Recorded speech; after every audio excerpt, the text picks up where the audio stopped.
oil and gas sector for our markets. Now you find the daily index return about 1%. That's negative. Year to date, that's bringing us now to 13.6%. And that's shaving off slightly that sector's price to earnings ratio to 8.0 and the broader market to 9.2. What's in the news in the oil and gas sector? Total Nigeria manages 3 billion naira in a pre-tax profit. You've heard that already. Seplat Petroleum also disappoints. Thank you guys. That first half. Now you have our Port Harcourt and Warri refineries back in production. That's a question mark we're pushing out there for you. Getting the business of the refineries is something trending and will remain on the headlines. Meanwhile, the Electricity Regulatory Agency, called the NERC, or Nigeria Electricity Regulatory Agency, under Sam Amadi, says it's now in the process of withdrawing operating licenses of 2 power firms, indigenous or private power firms, and giving notice or heads up to 24 others to either shape in or shape out. They have their licenses also on the chopping block if they fail to activate them as quickly as possible. That's about all for energy for now. Let's talk about how to energize Nigeria's capital market from the regulatory point of view. The Securities and Exchange Commission has now concluded its 2-day quarterly meetings called the Capital Market Committee, bringing together everybody in that sector, from brokers to issuing houses to trustees and registrars and what have you, around the table like a bankers committee, and talk about developments in that sector. The key discussion yesterday behind closed doors was the new 10-year roadmap for the markets called the Master Plan. Now, as we speak, there's a media briefing going on at the SEC's Lagos office here, but we are getting a sneak preview right now as we bring on the phone Deputy Director at the SEC and the Head of Legal, Anastasia Brahma. Thank you very much, Madam. We appreciate your time this morning.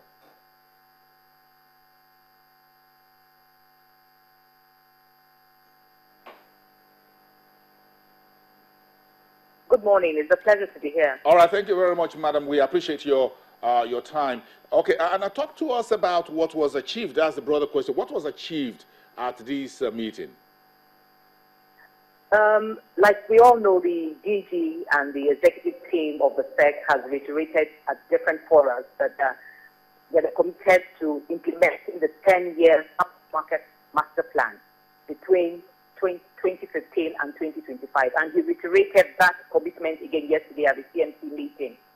The master plan is basically a plan that should move the Nigerian capital market to another level. And the plan of the Commission is all subsequent CMC meetings would focus on the major target areas within the master plan. So at each quarter, an update will be given as to what has been implemented, what has been done concerning each issue that has been identified in the master plan. And this will give an opportunity to the market to actually sit down, discuss the issues, remove bottlenecks, tackling challenges, and actually move the agenda of the master plan forward. At yesterday's meeting, the General rolled out some of the initiatives that were being done internally in SEC to move the market forward. For instance, the whole committee has been built to sit now for every 2 weeks, and there's the introduction of alternate chairmen to the committee so that there is no lacuna, there is no gap. The committee is ready to sit on any rule, proposed rule, or amendment that has been proposed by the market. Secondly, he also reiterated the fact that the Commission is still standing on zero tolerance to market interruptions and abuses. Apart from that, there were other initiatives that pertain to the 10-year plan that the Commission had been on, that an update was given to the market. The update on dematerialization. A committee had been set up a while back that starts and came up with recommendations on how to actually dematerialize the market. So there was an update yesterday as to how far the Commission had gone in implementing the recommendations of that market-wide committee. Also, there was a presentation on the compliance with the capital requirement adequacy. How many firms had complied with the minimum capital requirements that is supposed to be ending by the 1st of September 2015. There was also another presentation on cash transaction analysis that's bringing down the cost of transacting business in the Nigerian capital market. That was quite interesting for the market, and there was a lot of discussions around how the regulator, the SROs, and the market participants, as well, the CMOs, could bring down their costs to invite foreign investments in the Nigerian capital market. Apart from that, there were other initiatives, for instance, as is customary, as you're speaking, other entities and institutions were allowed to actually educate the market as to things happening in their sector. The NSC gave a report, the CSCS gave a report, OTC platforms, the NASD, FNDP, they also gave a report and gave the House an opportunity to actually discuss issues concerning the market, their challenges, and issues generally concerning the market. So it was quite a full meeting, a very informative and enlightening meeting. Also, the issue of e-dividends. We all know how problematic the issue of unclaimed dividends have been. There was a presentation by NIP on how the e-dividend implementation system documentation process would now operate, so that dividend warrants are paid directly to investors' accounts instead of having physical dividend warrants that might expire and cause problems. Okay. So it was quite a robust discussion yesterday at the CMC meeting. Okay, thank you, madam. We need to now touch on about one or two specifics here, and we're going to start from you, what your committee you presented. Now, since last week when this news came out from this kind of development that the SEC has been able to secure with NIPS and the central bank, some of the discussions with some investors has been who will do this direct crediting of cash dividend payment? Will it still be the registrars or the CSCS? It would be the CSCS, because all clearing and settlements are done through the CSCS. So the CSCS is going to work with NIPS, and this money will be credited directly into the account of the investor. The bank account.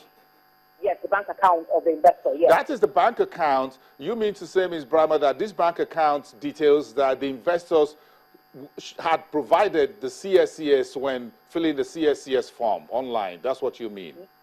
Yes. There's going to be a synchronization of the system between the registrars, because the registrars are going to send their electronic registers to the CSCS.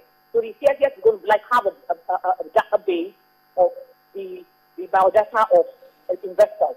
So it will be a seamless flow.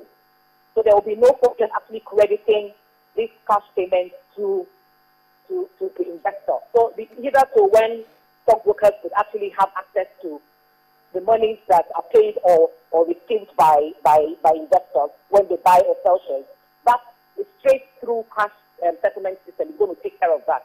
So you won't have this issue of investors complaining and saying that I bought shares, I haven't received my money, or I sold shares, I haven't received my money. So with the system, the CSCS and NIPS will take care of all these bottlenecks. Oh, that's very interesting. Now, a lot of shares are still out there. You're closing the door. The SEC is closing the door on physical paper share certificates. So dematerialization is very central to the e-dividend, isn't it? Yes, it is. So how do we handle these shares certificates that are still out there?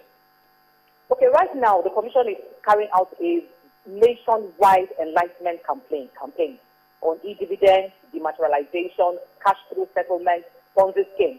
So we are hoping that within the next 4 months, it's going to be on newspapers, TV jingles, and radio jingles, TV stations. So we are hoping that within these 4 months, a lot of Nigerians would have been enlightened and know the advantages of actually dematerializing that certificate. And eventually, if you don't dematerialize the certificate, it might be difficult for you to actually trade. So these are all contained in the advert. And we cannot effectively just come out and say you cannot longer hold a physical certificate, because CAMA still needs, the Company and Allied Matters Act still needs to be amended, because Section 147 says that the certificate is still primary facie evidence of trading shares. But what we are saying is that the market is moving forward. So it is in your own good as an investor to make sure that you dematerialize your physical certificate and make it electronic. Have your clearinghouse number, so so that whatever transaction you do in the capital market, it goes straight into your account. You don't